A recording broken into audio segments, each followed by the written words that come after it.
Another week, another Carter catastrophe, as Aunt Babe reveals, much to his irritation, that Stan has terminal prostate cancer. Mick wants Shirley back in the fold, and Babe inadvertently reveals someone staying at the family caravan. Who could it be? Of course, it's our Shirley, and Mick and Dean tell her Phil lied to the police on her behalf, while Stan has the big C. But Shirley refuses to return. Later, a man arrives and embraces her. A determined Mick and Dean hook up the caravan and tow it back to Albert Square, but they're stunned to find who's inside when they open the door. Lee kicks Ben out of his 21st lunch. Johnny consoles Ben, who moves in for a kiss, but someone spots them, so Ben makes out Johnny was trying it on. Ben launches a homophobic rant at Johnny in front of Abby, and Lee brutally attacks him. Abby tends to Ben and they kiss, which mystifies Johnny. Stacy warms to Dean when he preps Lily for school. Dean tells her he can change for her, and she suggests he stop smoking.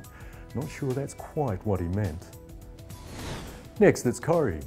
Steve goes AWOL as Michelle prepares for the hoedown, sneaking into the bistro for a drink, then helping out at their bar while missing a streetcar shift. Michelle isn't happy to find him behind the bar, though he apologises and promises to help out at the party. But then he's sidetracked when he spots a car for sale. He takes Steph for a spin in his new wheels, much to Michelle's fury, although she later books a weekend away in a last-ditch salvage operation. Later, she flips out when she finds him sitting in the car, uninterested in her break, and when he refuses to open up to her, tells him they're finished. Michael and Gail go to the bar where he hopes he can get his long-lost son's contact details, and the waitress agrees to pass on his number to Gavin. They all eventually meet, a meeting charged with awkwardness, but Gavin does agree to think it over when Michael wants to make up for being an absent dad. And Sally bursts into Anna's, accusing her of having an affair with Tim. Later, he's humiliated as he explains why he's there, but Faye comes to his rescue. Last, we descend upon Emmerdale.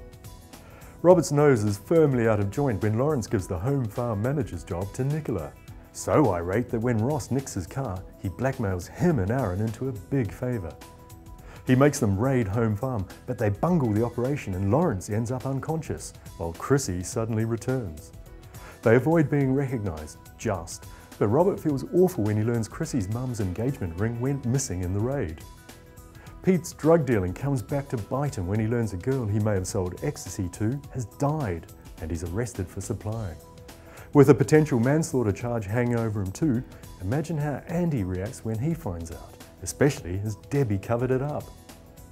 Jay won't let Ellie see Archie, so she changes tack and offers her support so he can spend more time with the son, and the strategy seems to work.